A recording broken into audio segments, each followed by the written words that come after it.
I would like to begin by acknowledging the traditional custodians of the land on which we meet today, the Arakwal people of the Bundjalung Nation, and pay my respects to the elders past, present, and emerging. Are you ready to win at the game of life? Well, throw out that rulebook and get down to the business of being the best and most authentic version of you. Welcome to the Human Design Podcast. We're changing the rules around success, abundance, purpose, love, and life, where we're creating a planet where everyone can thrive in a world that loves and supports each other. I'm your host, Emma Dunwoody, a qualified master coach, human design expert, podcaster, and entrepreneur that is living the life of my dreams, breaking all the rules while doing it, making a huge impact, and living my design and manifesting miracles on the daily. Join me as I break down and simplify everything you need to live in alignment with your human design, teach you how to recondition your unconscious mind for greatness, and to take back your power so you can manifest your heaven on earth and serve the rest of the planet at the same time. It's time to give up the fear and step into your highest potential, to reach for the stars, to know and live your greatness. It's what you deserve, and it's what the planet really needs from you. So buckle up and enjoy the ride. Hey everyone, and welcome to today's episode. Well, today I have two of my all-time favorites back again for, no doubt, an epic conversation. But before we do, I'm going to have Jeffrey Stegman and Clayten Stedman from FLFE. They're going to do something really cool. So I want you to take a breath. I want you to make sure that you're on your own and just have an experience with us. Jeff, Clayten, do you want to take over from here? Well, we're activating a consciousness field that is a gift for the three of us and for you as a listener. This field will activate wherever you are, whatever you're doing, as long as you're in hearing of this podcast. And this is Clayten, and the field will be at 700 on the Hawkins map of consciousness. So it's an extraordinarily high field. And so, you may not want to be using any serious power tools while you're doing this because you might get kind of blissy. If you're on the tractor, you might want to step off for a minute or put it in neutral. I love that you just said you might get a bit blissy. Like, yes, please. I think most people need a bit of blissy these days. Well, definitely. It's every time I can feel like it's like my heart just expands, in the best possible way. And my smile gets even bigger, I love it. My ears let go of my shoulders and they start coming down. I love that. So as I mentioned in the beginning, Jeff and Clayten, for most of you who have been listening to the podcast for a while, you would have absolutely heard Jeffrey and Clayten before from Focused Life Force Energy, because I've had you guys on a bit. You've done training sessions in HDX. It's just epic. So I just want to formally welcome you back to the podcast.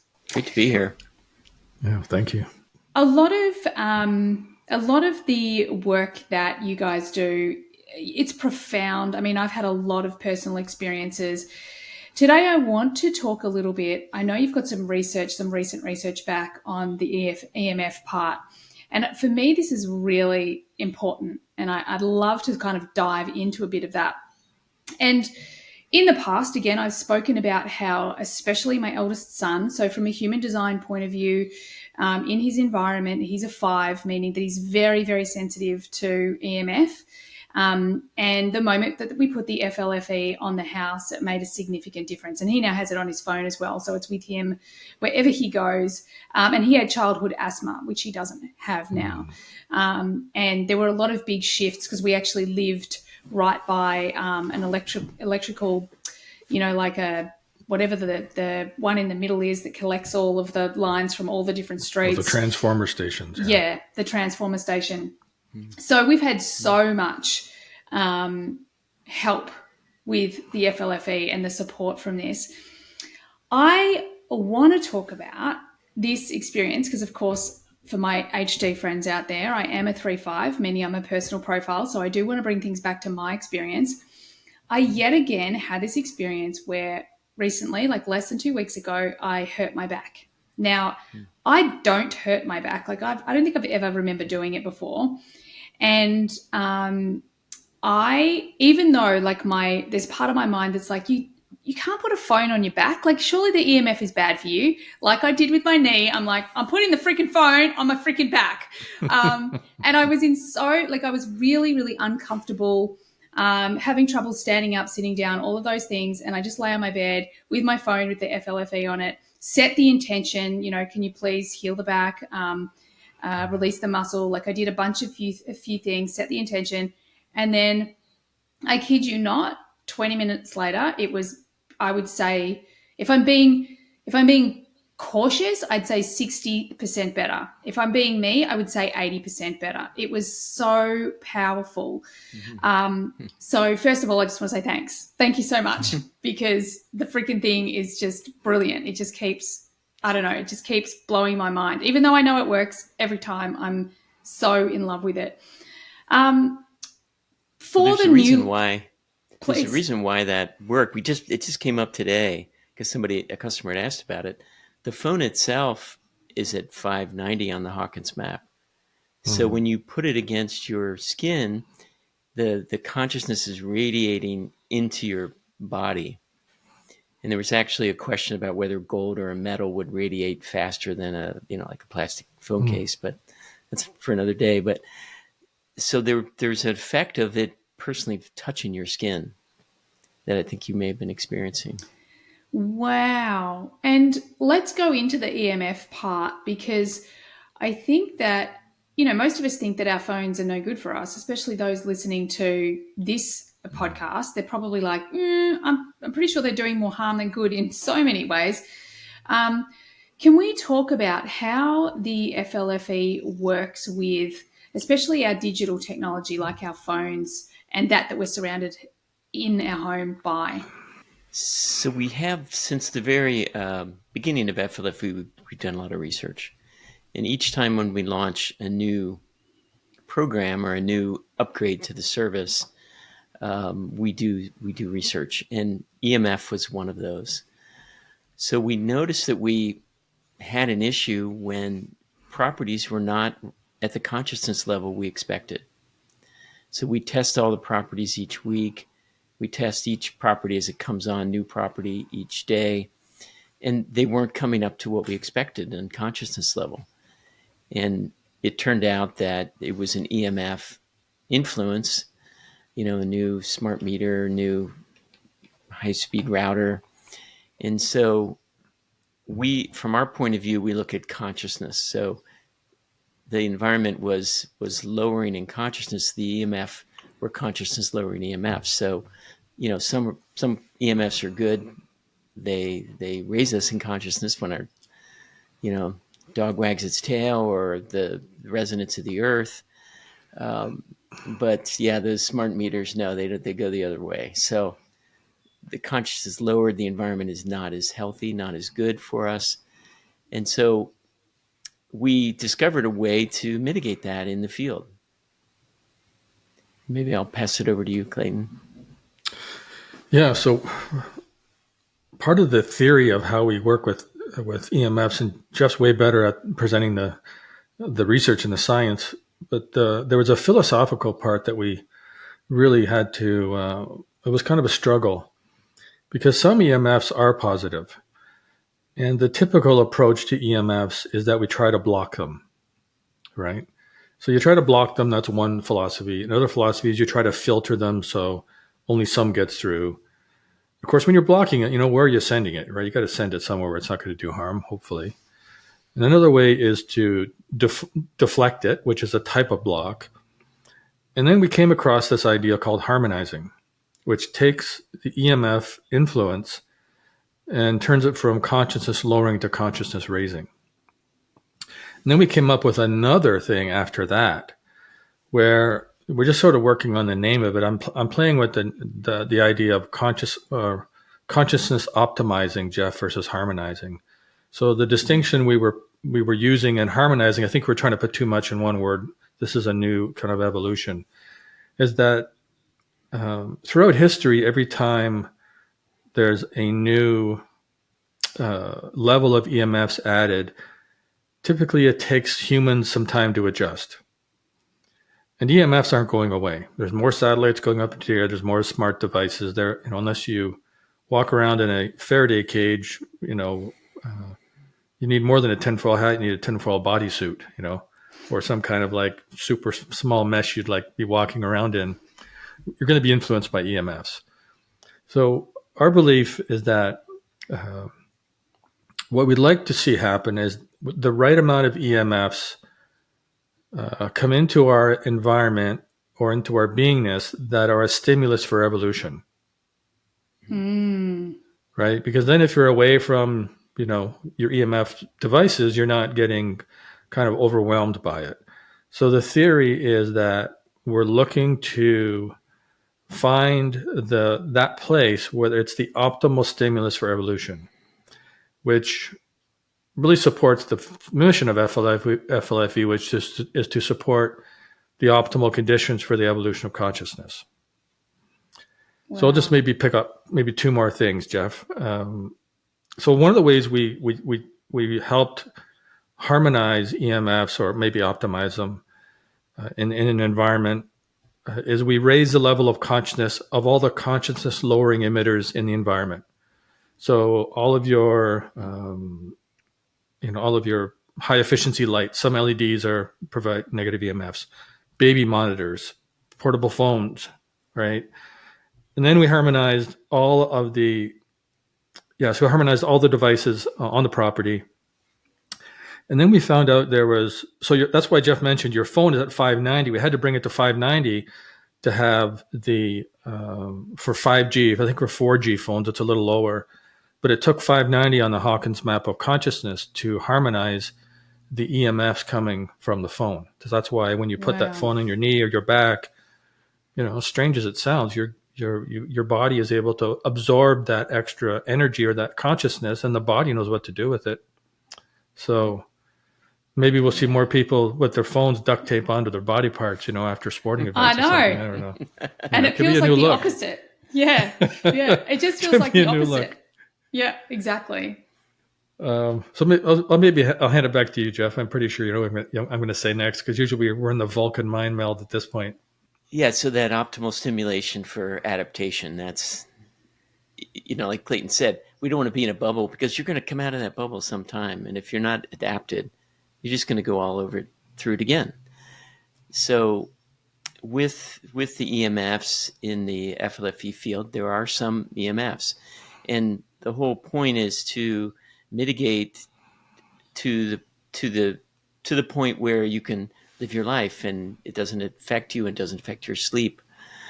So when we did that first experiment, when Clayton and I made these first changes to the FLFE service, we had a group of EMF sensitives that said, I want to try this. So we did a beta group with them first. They took a survey. They took another one after we turned it on, basically. And we see that same thing there that we've seen in many other research studies we've done, is sleep is the biggie. People have a big change in their sleep. And going from insomnia to sleeping well, that's a big change. Yeah. Reduction in anxiety, which I feel if I play with the service and I turn EMF mitigation off, which we can do in the control panel or the customer portal, you can turn it on and off and see how you feel. The shoulders come up. It feels like anxiety. It feels like I'm anxious about something. Mm-hmm. There's that. Some people have flu-like symptoms. They're kind of achy. That's mitigated. Brain fog is the other big one that we see across the studies, where people have less brain fog. They feel sharper. So we had that a very initial study. We did 2 studies with a GDV camera, which is very sensitive to changes in the energy. And what you see there is with FLFE on, a much more regulated spikiness of the EMF signal or the energy in the environment. It's much, much cleaner, where without FLFE, it's much more up and down.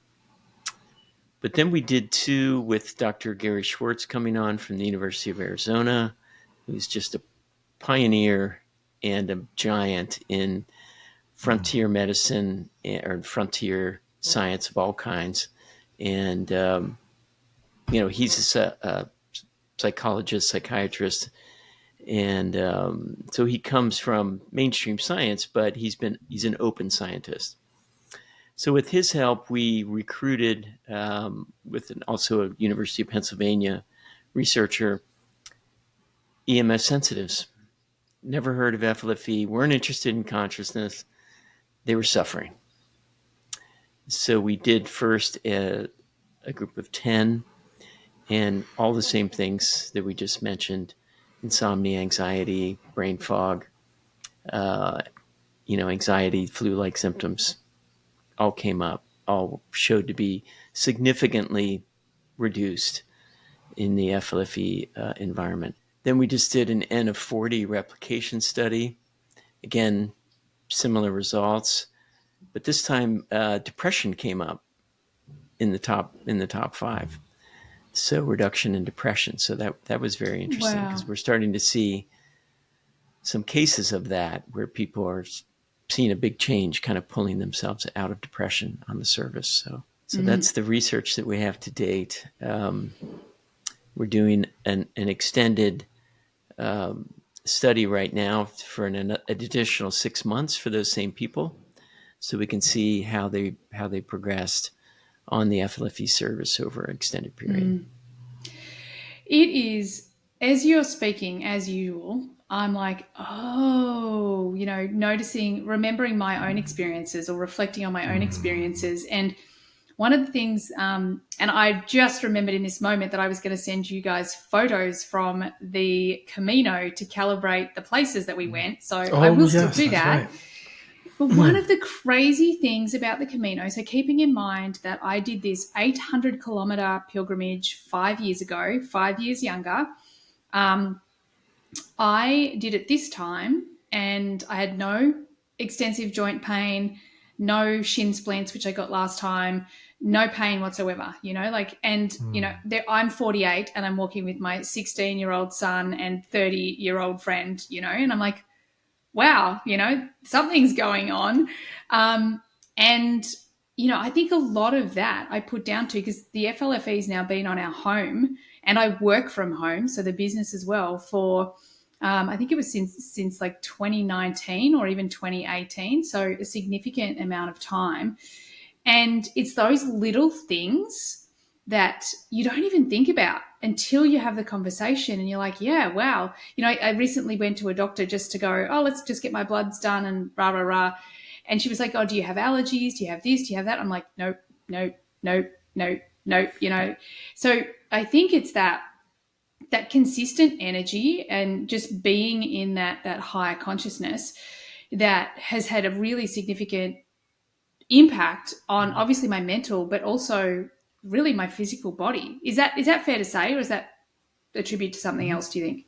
Well, yeah, high consciousness fields provide resources for the body, and the body's innate intelligence knows how to use it. And it's, oftentimes age is a slow creep. We don't notice it. And if we haven't seen our friends for a few years, we might notice each other's crow's feet or maybe some extra weight. That's a classic one.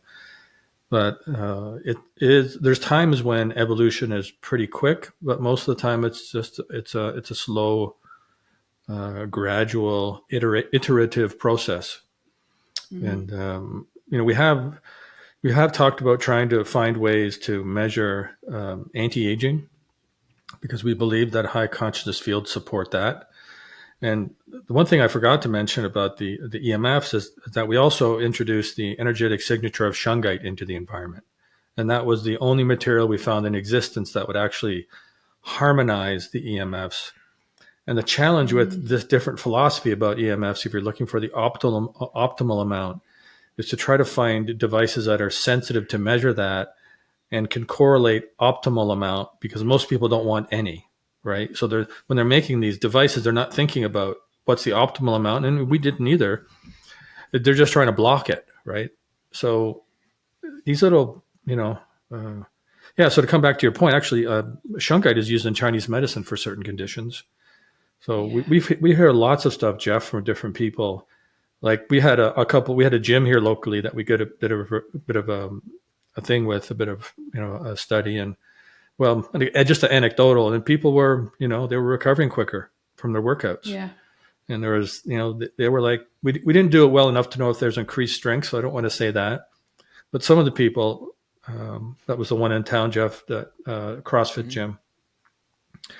It's like, yeah, it seems like people are recovering faster, but we didn't do enough research to really, get the data. Yeah. Yeah.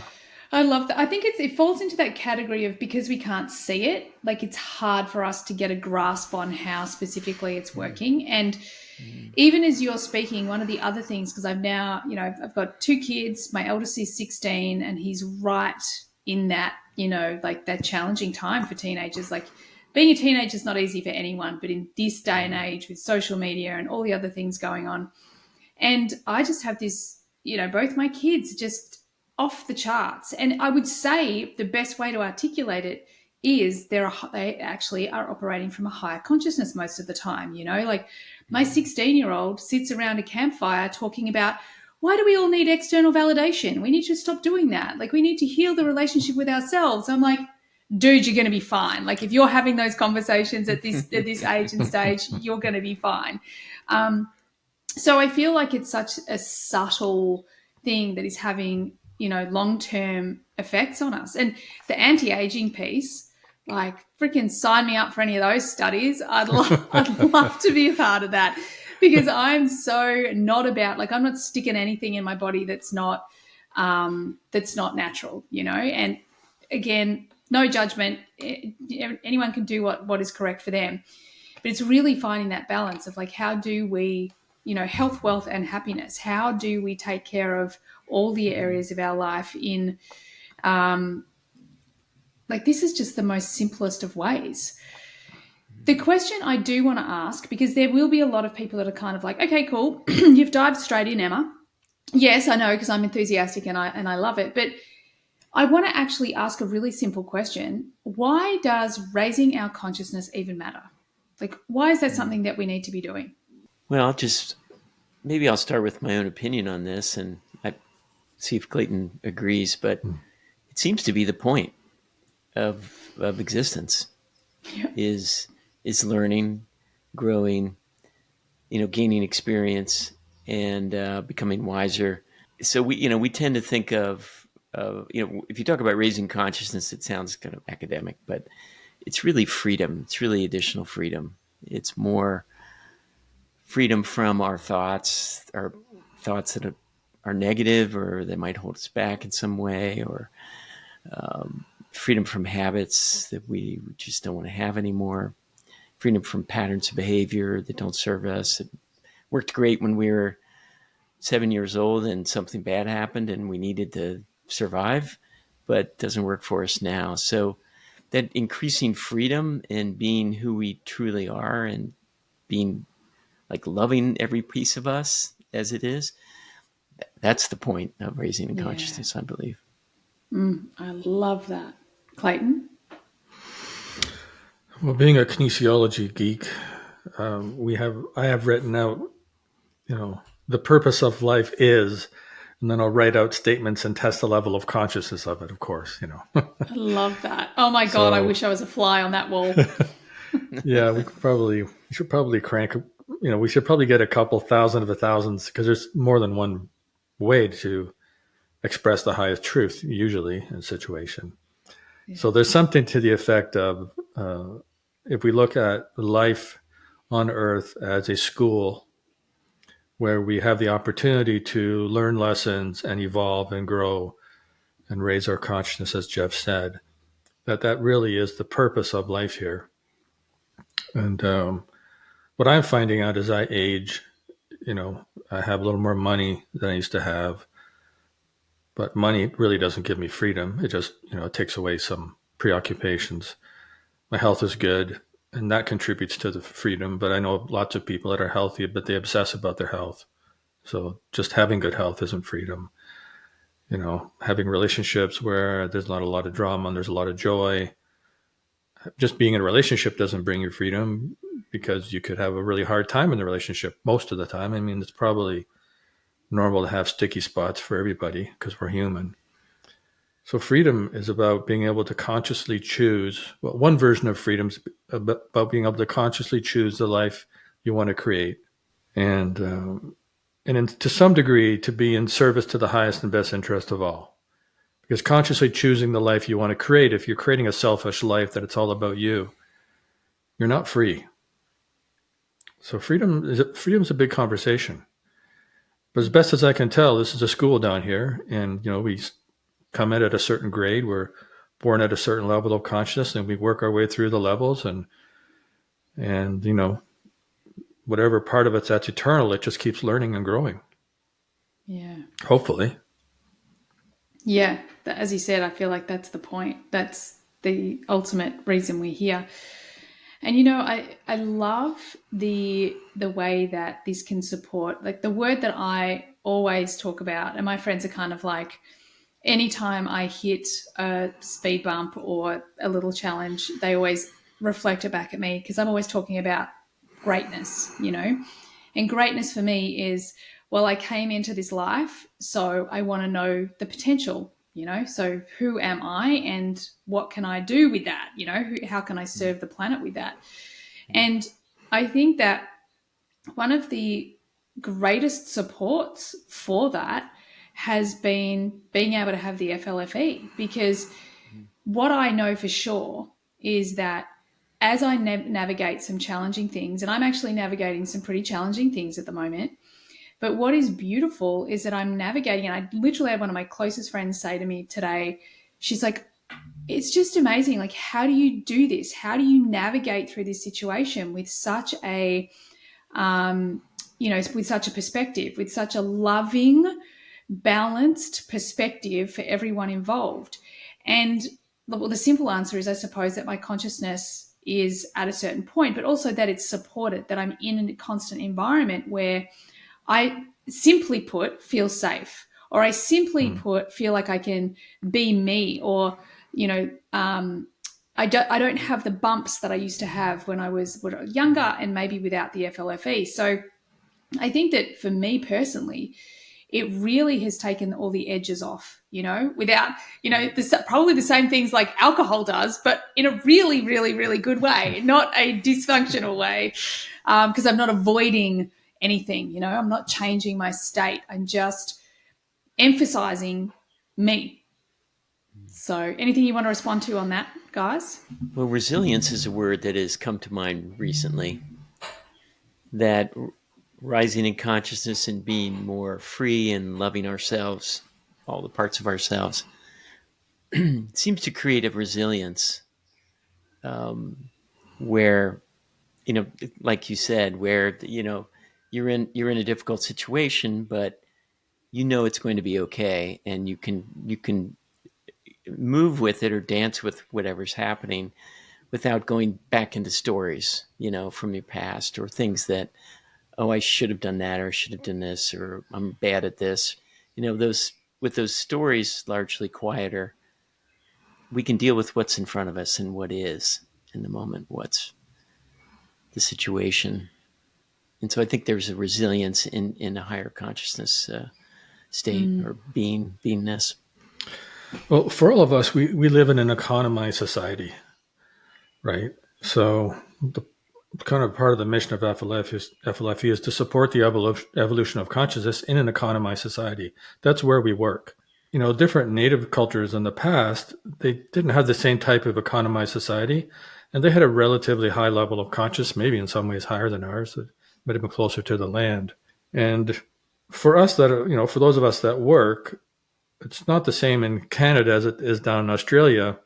But we had somebody the other day talk about FLFE is kind of like having heat in your home, or maybe it's aircon down there, whatever you call it. Yeah. But if one of your children had to walk around and fan you all day, what would that do to your household capacity to enjoy life? Up here, we could stay warm in our houses. It's wintertime now. It's just starting. So if we didn't have heat, we'd have to jump around, wear lots of clothes, be out of, the wind. That would help. But it would take a lot of work to stay hot, to stay warm.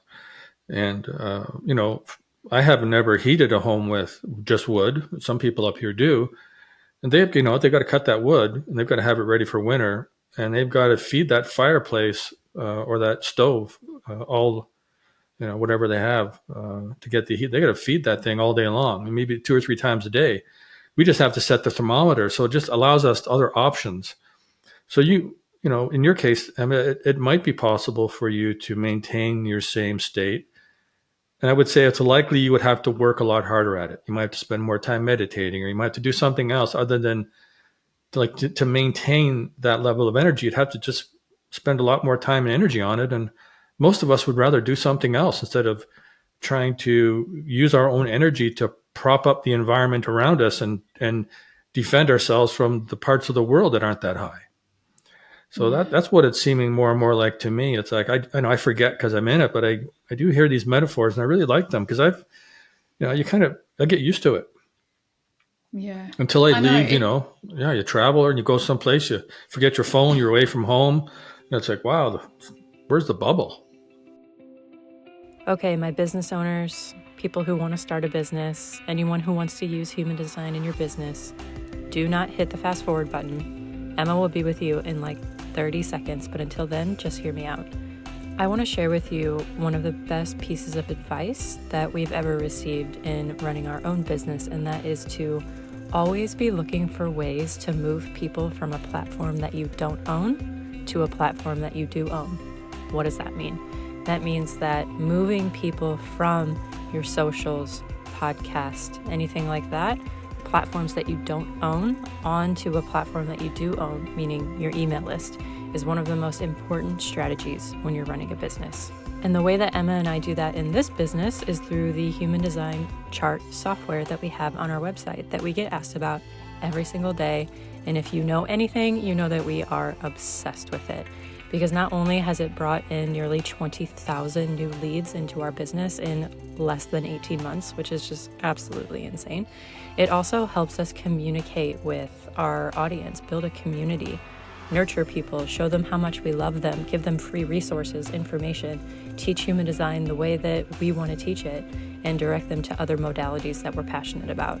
This BodyGraph chart software is such an amazing tool that if you use human design in your business in any capacity, I cannot recommend it enough. If you're ready to get this on your website ASAP, and again, I couldn't recommend it more, just go to the link in the show notes and find the link for BodyGraph chart. And these people are amazing.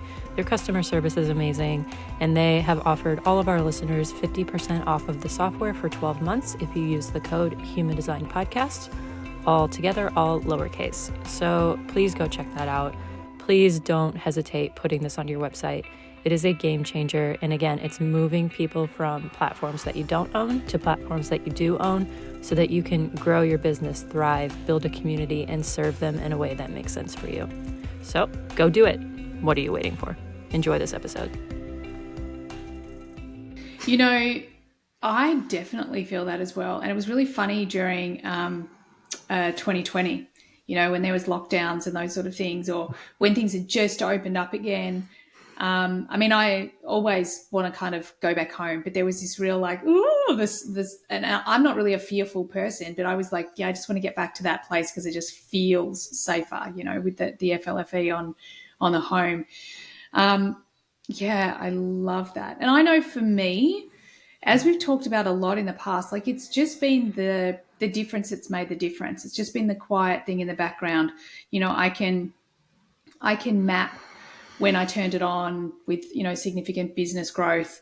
I can map a difference from 2015 when I walked the Camino to this year, 2023. Mm-hmm. So there's just, and, my eldest son, his energy shift, his health shift. I think there's so much to say for this that we know that it's doing good. And I think we almost don't know how much good it can do.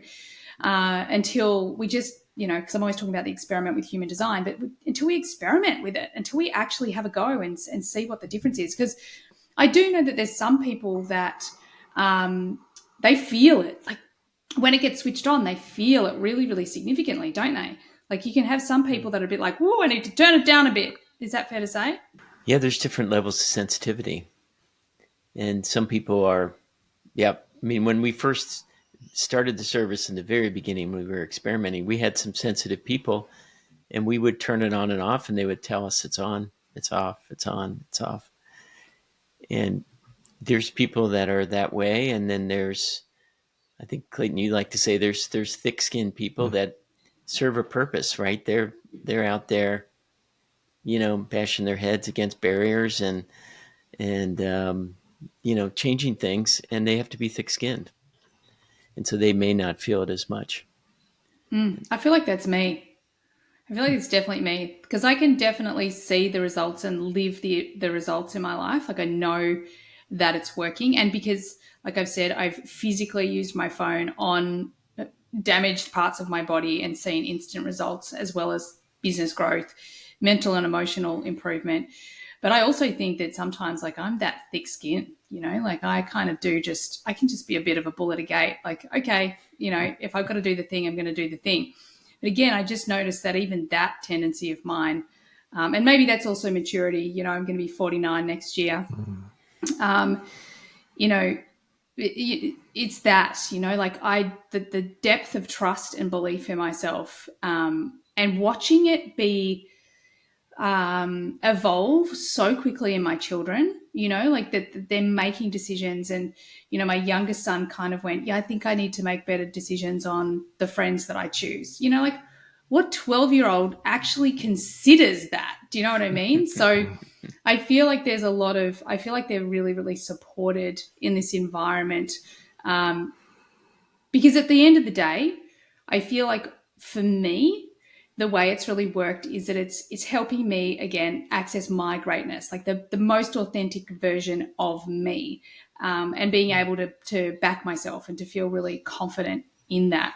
Yeah, well, the world does need thick-skinned people. The world needs all kinds of people.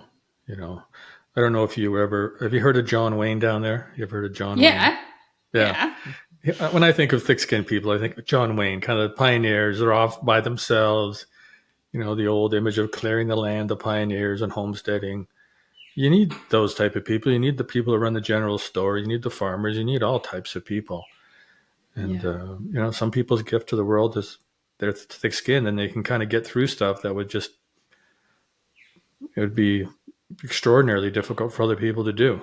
And it's a little easier for them. And they tend to be a little bit more of a bull in a china shop, and they tend to step on a few more toes. And, everybody has their challenges, right? If you're ultra sensitive, then you can be, preoccupied with self-doubt or questioning yourself all the time. And so we know that some people don't feel it as much. And one of the first emails you get if you do the free trial is you get, I think it's almost 24 ways to notice if FLFE is working and, how it's working in your environment, especially the home.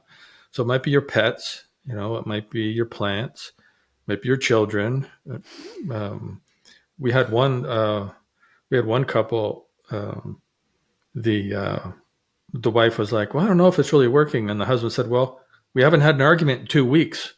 It's like, that's how he noticed it. Right. Cause they get at each other once in a while. So it's just stuff like that where one person doesn't necessarily notice and the other does. And it's like, so sometimes it's a lot of little things and sometimes it's a big thing. Yeah. But the environment, can be lots of things in the environment that will let us know. Friends coming over more and staying longer, stuff like that. Yeah. I know when my mum stayed here earlier in the year, she slept for the first time in years. She's like, I have not had such a good night's sleep in years. And I mean, it could be even a decade.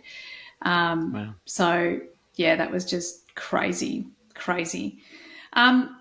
One of the things that I'm fascinated about is the effects. I was looking at some of the research that you guys have done, and there was a little bit there on the effects of the FLFE on water and, beaming the FLFE to, was it Dr. Emoto's lab, like in that research? Do you want to talk a little bit about that? That fascinates me. I mean, I'm a person who, not this bottle, but we have big bottles of water that just sitting out on or in the fridge or whatever, and it's just got a big love heart written on it. Like we always draw happy things or love hearts on our water. So we are totally invested in this.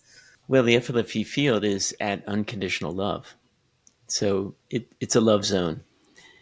And there's lots of affirmations or statements in that field, positive statements for evolution, for highest and best expression. Well, we contacted Dr. Emoto's lab because we wondered what would be the effect on water of the FLFE service. So Dr. Emoto had passed over, but his son Hiro is running the lab, and they're doing the same experiments that Dr. Emoto had pioneered. So we worked out a way to send samples, and took some doing to come up with the process, because you're mailing something, all the way to Japan, and on the way there's a lot of EMF influences, right? There's a lot of, you're in an airplane, there's in a big city like Tokyo, there's a lot of influences. So while we did put foil around the samples, we also put an FLFE field around the samples in order for them to remain, untouched. So they had EMF mitigation with them on the samples as they flew to the lab. And then once we got the results, you have a great way of, I know you've studied Dr. Emoto's work more than I have, Clayton, about the look of the crystal. Yeah, I got to see Dr. Emoto once when I was living in Vancouver. He came to the Ridge Theater, and it was a big deal. Wow. And his book really changed a lot of people, because we could see the visual representation of thought forms on water. And just even having those in your home radiates a positive energy in your home. I'm sure it would raise the level of consciousness of your home, depending on the image you had and how many you had. Like one of the things that happened when we did the harmonization of the EMFs in the homes, the average home went up 4 points on the Hawkins map of consciousness, just from the positive, from the consciousness lowering routers and smartphones and smart fridges and different lights. And plus we harmonize all the things that come into the environment as well. So with Emoto's work, it's interesting. So he has different standard images in his pictures. So love will tend to have the same visual representation: blessings, gratitude, truth, reason. He has all these standard images, like kind of a library of crystallized thought forms, if you will. Then he has ones like anger, death, all the negative thoughts. And so FLFE came out sort of partway between truth and love in the standards. Oh, wow. So that was interesting, because, we spend so brilliant. much time like trying to analyze things and, measure the level of consciousness and all that. So it's kind of a truth meter. And then, as Jeff said, it's like unconditional love is the level of that the service is on as a default. It's 550 in a home. So yeah, that was really, it was really nice to see that. Yeah, I love that. And because I think that's the thing, isn't it? When we're working with the subtle energy, the things that we can't see, it is these things that like bring it into the material world that help us go, and help the brain go, yeah, wow, this is really having such a big impact. So I love that. That is so cool. I've got a question for you. Obviously, we can have it on our home. We can have it on our phone. I did say just before I hit record, like, I've just got this new horse. He's flashy and he's young, and I have very high hopes for this horse. Can I put the FLFE on the horse? Can we do that? Well, you could find some tag, or some. Does he have an ear tag or anything, or? No, there's nothing that he wears. wears consistently. Like, there's nothing. I mean, I could put something on him consistently for sure. You could just crimp something on his mane, just like a kind of a soft metal that you can crimp on the mane. So we just need a photograph of that as an object subscription, and then we don't do. It's more of an environmental service. So if you had an object and he was wearing it all the time, then he'd be in the bubble. And we see a lot of good effects on horses. Mm-hmm. Yeah. Yeah. Yeah, I love that. I'm so excited about being able to, so one of the things that I'm doing with him as well is you can look up mammalian design. So I actually, because I have his time of birth, I can look at Mm. his, like my human design, have his chart and put the two together. And we can actually look at how he's best designed to be trained and the energies that we support each other with. So what would be so brilliant about having that is because, we go out and compete. I haven't taken him out yet. I'm taking him out in January for the first time, and it's a high stress environment. So it'd be so cool just to experiment with how does he, as a young horse, perform in this high stress environment with or without the FLFE. I think that'd be so powerful. There's a whole window for you guys, like into the competitive equestrian world. Oh, yeah.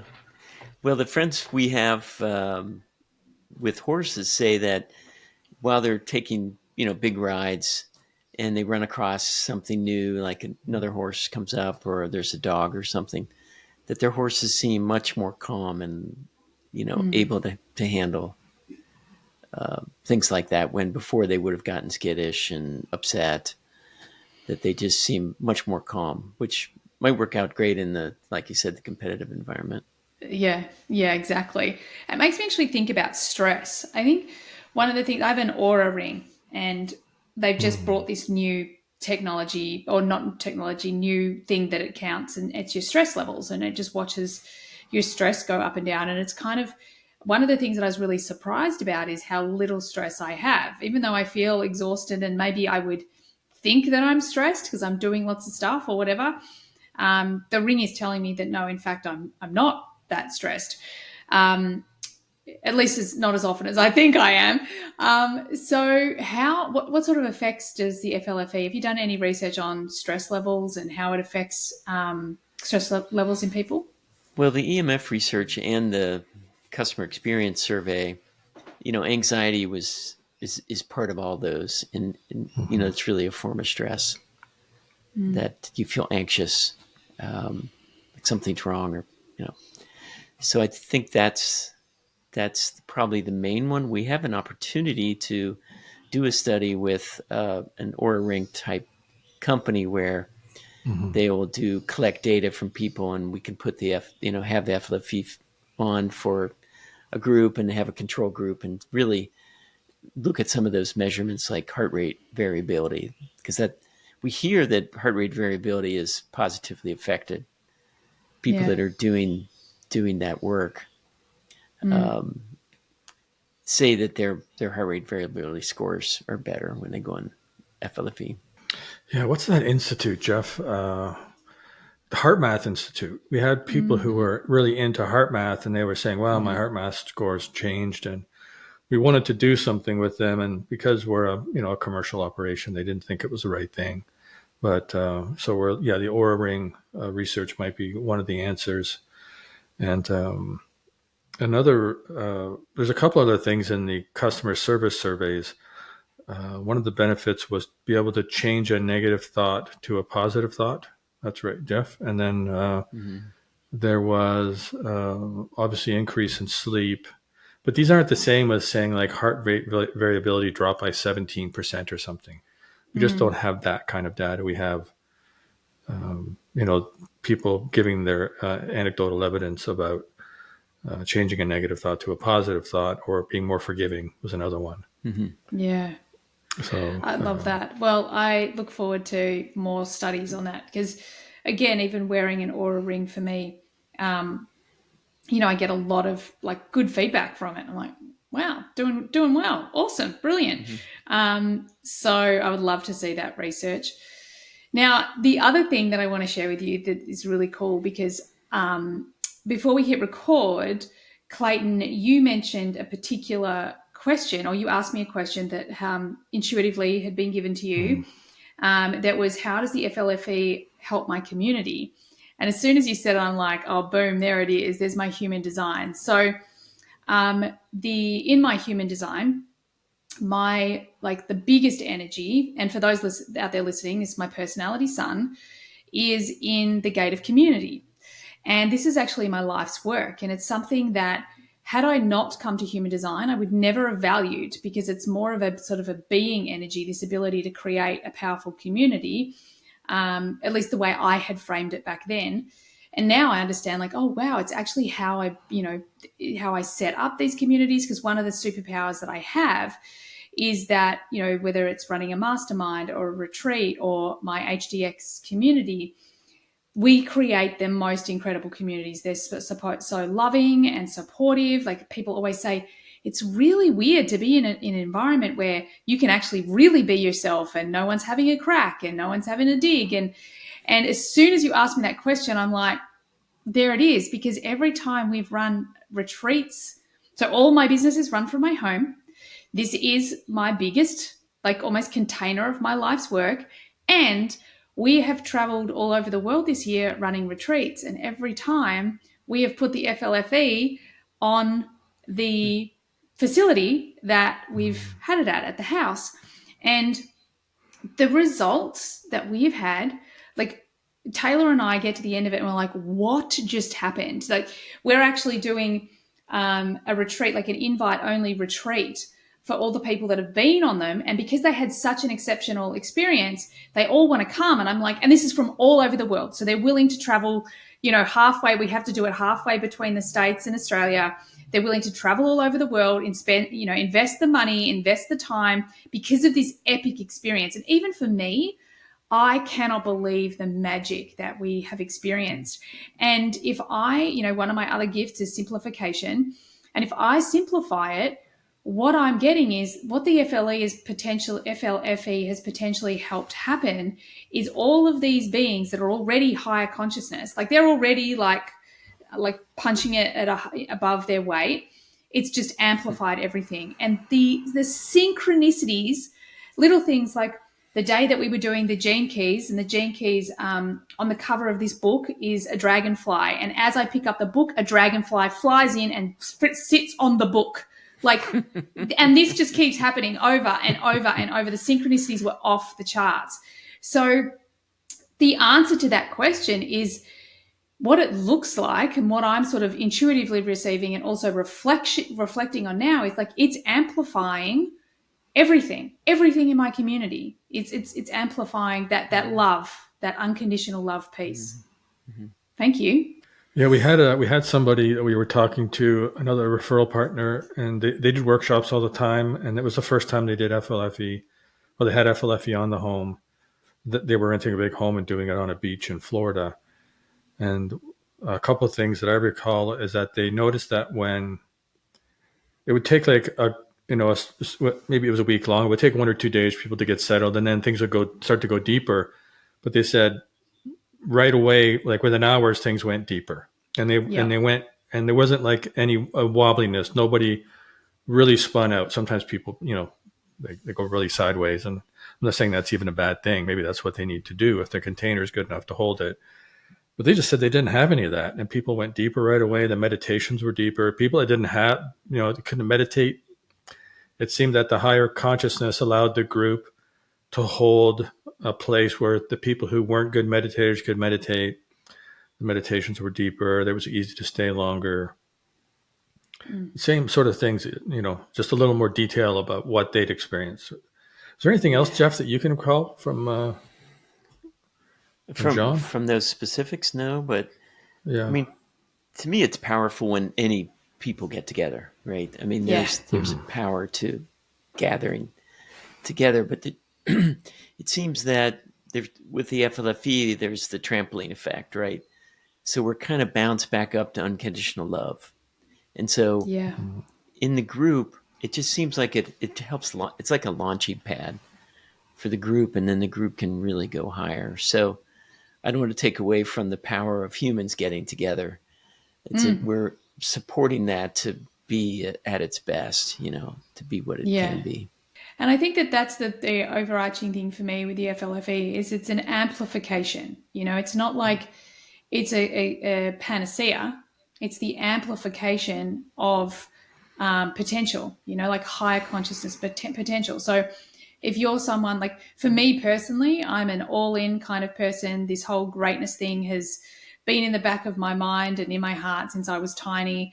So my tendency is to throw myself at life in the most, in any way possible to evolve and grow. So my results, of course, will be amplified and significantly amplified because of who I am and what energy I bring to it.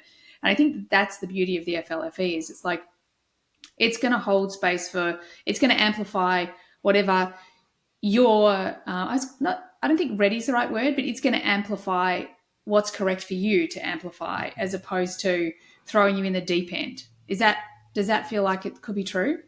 I love the when I think of that, I think of properly thinking it through. We have these we don't do a lot of it, but we have these assessments where we measure people's consciousness in different parts of their life, right? And in some areas we're higher than others. It's just how we are. And what I've noticed in an FLFE environment is that the valleys aren't as low, right? So you kind of get if you're up and down, up and down, up and down, but if the valleys aren't as low, it kind of gives that it just helps prop up. We call it the critical factor, which is where you can put the least amount of effort in to get the most amount of gain. And there seems to be an evening effect in a high consciousness field where when you're not in it, you notice that you tend to go down a little bit. As Jeff said, it's like a trampoline. So you don't have to struggle, with the decline or with the level of exhaustion or tiredness or moodiness. You don't have to work so hard to keep your mood up. It's almost like the average person in an FLFE environment goes up 30 points on the Hawkins map of consciousness in 90 days. So you do get to experience in any high consciousness field and, pilgrimage sites around the world like the El Camino and the Lourdes and all the temples in India and even the cathedrals in Europe.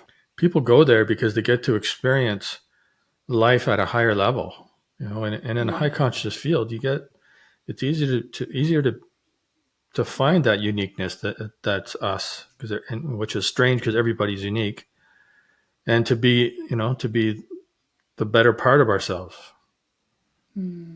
Yeah, I love that. And I happen to agree with you that I heard a lecture one time from Joseph Campbell, and there's something he said that stuck with me ever since. And people talked about, someone was asking, well, how does the average person handle this, Joseph, or how would the average person be able to manage this? And he said, well, there's no average person. There's only extraordinary people. Everybody is extraordinary. Every single person is extraordinary. And it's like, wow, the way he said it, it's like he lived that for a long time, I think. And maybe he said it 1,000 times, maybe, but I heard it that day. And for us, one of the ways we measure that sort of state is we measure the level of consciousness of the person's intent towards humanity. Right? So you can measure the level of consciousness of intent. This is all in the Hawkins map of consciousness. You can measure towards a person, towards a gender, towards the government, towards the economic system, towards humanity, towards pets. You can measure intent in lots of ways. And I would suspect that for whatever reason you're working with that concept, Emma, that you would have to have a pretty high level of consciousness of intent towards humanity. I would suspect that. Yeah, I love what you just said. And the thing that you said about Joseph Campbell, I actually have a Joseph Campbell quote on my website, and it's like the greatest gift of a lifetime is to be yourself, or something like that. And I believe that in my deepest cells in everything is that we're all great. No one is better than the other. We all have greatness within us, and our greatness is only determined by our heart, our soul. No one else gets to tell us what our greatness looks like or acts like or bees like. I love that. It's so cool. Now, I've had you guys here for nearly an hour, and I think it's super important that we talk about how other people can actually have this incredible FLFE on their home, on their phone. So how do people work with it? Because I love your business model. I love your free trial, really free, no obligation. Let's talk about that. Yeah, the free trial is a gift. It's 2 weeks, home or phone, and you can do both. So it's really, 4 weeks. And the way we design each 2 weeks is to be a gift and to be a significant, improvement, for people to notice it. And doing a free trial in the home, again, you just go to the website through your link, and you can go to the home or phone and you click on it, and literally in a few moments you're on the service. But the home itself is really a good free trial because it clears a negative history that's been there for who knows how long, right? The history of the earth. And there might have been conflict on the land. There might have been a divorce that happened there. There could have been a suicide. We just don't know what these influences are that are around us, these consciousness fields and thought forms. And so that clearing can be really helpful depending on the environment and what's happened there. So that's a gift. And once that's cleared, it's that history is gone. Of course, you can create new history going forward if you decide not to subscribe. But the free trial is meant to be a gift. And Clayton, we just made a change. You can do both the phone and the home at the same time, when before it was sequential. So if you want to do both at the same time, jump right in. I love that. I just want to add, when I put the free trial on the home, that was when I had that experience of sitting in my office and listening to my 2 children who would like either not talk to each other or just fight, sitting on the couch discussing how they made each other feel and, apologizing to each other. And I was reading the list of the things you might notice. Yep, there's definitely a change happening here. I love it. The other thing that I love, I'm well into biohacking. I'm well into all of these more spiritual technologies. One of the things that honestly gives me the absolute shits is they're so expensive. So they're not accessible to every person. And when I first signed up to the FLFE, we were still scrambling for dollars. I was growing a business. My husband had been retrenched. So that's the other thing that I love about what you put out into the world is it's really accessible. Price-wise, it's really accessible. Yeah, part of our, Jeff and I consider, and all of our staff really now, we all consider the business our spiritual path. And, business can be a spiritual path, just like anything can be a spiritual path. I assume equestrian, you could use your relationship with your horse and riding your horse and the communion you feel with the animal and the performance that you're able to do together. That could be a devotional experience, if you hold it in a certain way. And when we got into FLFE, we had other businesses. We decided to do business as a spiritual path. And, we're still learning about what that means. And one of the things that it means, I'll speak for myself, is that we try to do what's in the highest and best interest of all creation. Now, we're not going to hit 100% on that, but and that's our intent. And so we pray about how much to charge.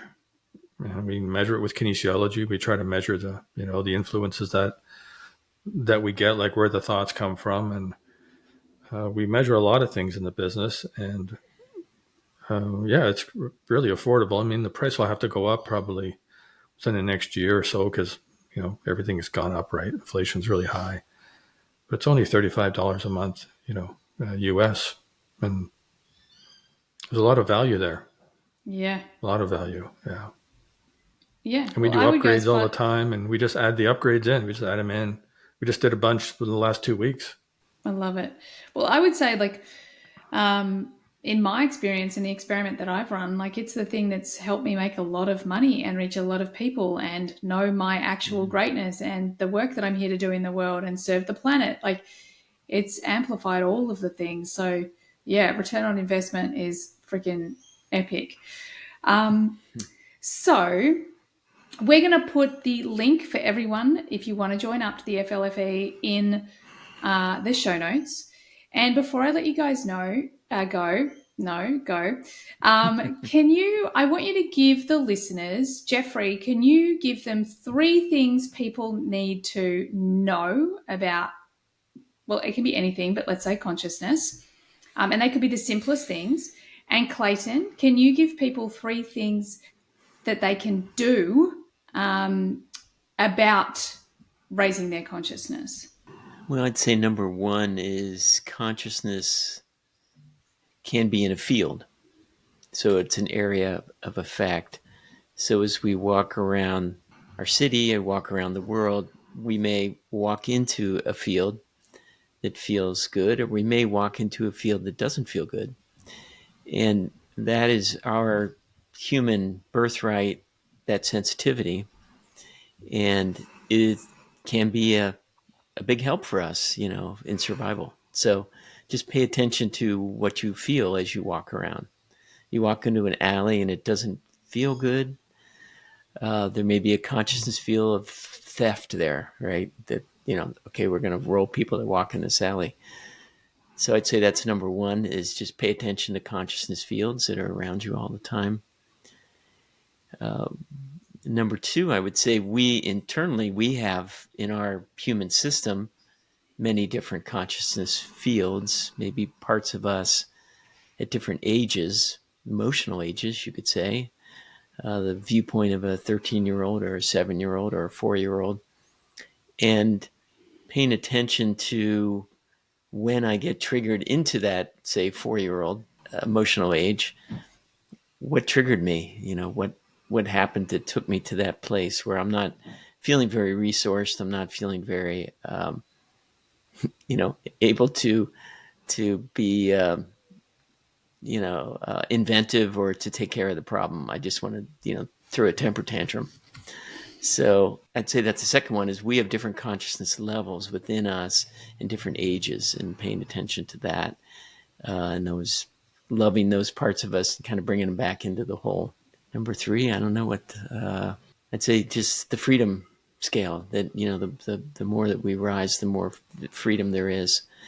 And it's really about love and freedom, I would say, increase. Oh my goodness, that's bloody brilliant. Thank you so much, Jeff. Clayton? These are zingers, Jeff. You didn't prepare us for this. I know. Thanks for going first. Sorry. Thanks for going. No, it's okay. It's not a bad thing. It's good to learn to think on your feet. Well, for me, the first thing that came to mind was breathe. Now, that might sound funny, but if you look at where your energy comes from, 65% of our energy comes from the air that we breathe, we believe. About 15% comes from the magnetic forces of the earth, and about 20% comes from our food. So that may sound pretty strange. If you try to figure out, how long you can live without air and how long you can live without, that makes more sense to you. So if you can be conscious enough when you're in a tough time, deep rhythmic breathing can really calm your nervous system down. I notice sometimes, even on these, webinars, I start feeling self-conscious, or I wonder if I've said something the way I'd like to. And then I just go back to my breath and I get those deep belly breaths, and I start to feel my shoulders go down again. Even though we've got a high consciousness field here, an extra high consciousness field, you can still feel, you can still get self-conscious. So I would say breathe would be the first thing. Breathe deeply. The second thing is, our most important food. So we're talking about energy. Energy is a type of food, but if we're talking about substances that we put in our mouth that are our food, the most important food we have is water. And it's really easy to be dehydrated. And we think about probably 80% of the world is dehydrated. And I know I catch myself a couple times a week. I'm getting better. But it's like I'm starting to feel off. There's all these signs that I know in myself. I start to get kind of itchy, and I might get a bit irritable, or I get foggy brained or tired. It's like I have ways of testing hydration. I mean, I use kinesiology to measure the percentage of my hydration, assuming I haven't switched polarity because I'm really dehydrated. But you can hold, you can pull the hair up on your skin and do a positive kinesiology test, whatever way you do it. We recommend about 0.66 or 66% of your body weight in ounces of water a day. So that's a pretty high number. But yeah, I love I'm that. just saying it makes a difference. If you there's something in your body called thirst receptors. And if they get turned off, you might have to drink a lot of water that you don't feel you need to get them turned back on. So your thirst receptors might be out of balance, and so they won't tell you you're dehydrated. And we use aloe vera. Well, I use aloe vera juice if I'm dehydrated, and I mix it with water, and that really gets my hydration up, and then it helps me kind of get on top of it. And then once I've got the momentum, it's easier to keep it. So that'd be a second thing. So breathe, hydrate. And then the third thing that came to mind was selfless service. I don't struggle with it so much anymore, but there was a time in my life when my life didn't really work. I was involved in this philosophical organization. And when I went and did service work, I would get out of my own head and get out of my own way and get out of my own thoughts and, the struggles I was having. And there's a lot of joy in selfless service. I mean, you have to take care of yourself. You can't be volunteering your whole life away. But if you can, find some way to do something kind for another person or an animal or something, just sit and pray to the world, anonymously. Just, okay, I send this energy up, and whoever can use it, it's there for you. Or just find some way to give. It really gets you out of gets you out of your own way. Just do something kind that no one will ever know. That. Yeah. I love that. That is so cool. Wow. Well, thank you both for being here again. I just love talking to you about consciousness and how we can grow and evolve, especially because we're in the messy middle at the moment. Let's be honest. We are living in a time that is the messy middle. So anything that we can do to experience more freedom and unconditional love is so important. So thank you, guys. Thank you so much for being here. Great to be with you. Good spending time. Always good. Thank you. Thanks, everyone, for listening along. I trust you got what you needed from today's episode. And you don't hear me kind of talking lots and lots about products, but this one, I just love it. I love it. I think I was having a conversation with someone earlier today, and I was really talking about the business of tomorrow, because she was talking about how we are now in the time of consciousness. If we've just moved out of the information age, before that was with the industrial age, and we're now in this time of consciousness. And we used to think, well, we need to vote with our dollars, where we spend our money. And it's a high value of mine. Like, I spend my money on things that are aligned to my values.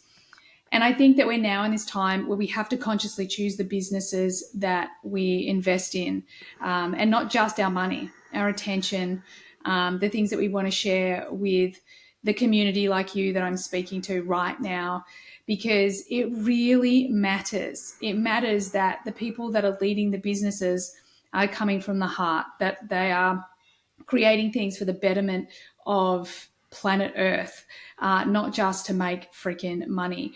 And I'm all for people making good money and having enough money to live whatever life you want to live. However, I really believe we are now in a time where we have to choose to align our consciousness, our values, all of those things with businesses that really are heart-driven. And you guys just are the epitome of that for me. So thank you so much for being with me today. Thanks, everyone, for listening. And please just go give it a shot. If it works, fantastic. If it doesn't, it doesn't. But just enjoy the experience. Thanks, guys. Thanks, everyone. Bye for now. Thanks, everyone, for being here all the way to the end of the podcast.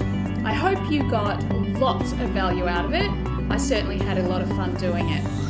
Could I please ask that you share this podcast with friends if you found it valuable? And also, bonus points, could you leave a review for me as well on Apple? It would be greatly appreciated. If at any point you would like to be on the podcast, or you've got questions that you'd like me to discuss on the podcast, by all means get on my socials and DM me. Everything you need is there in the show notes. Have an awesome day. Bye for now.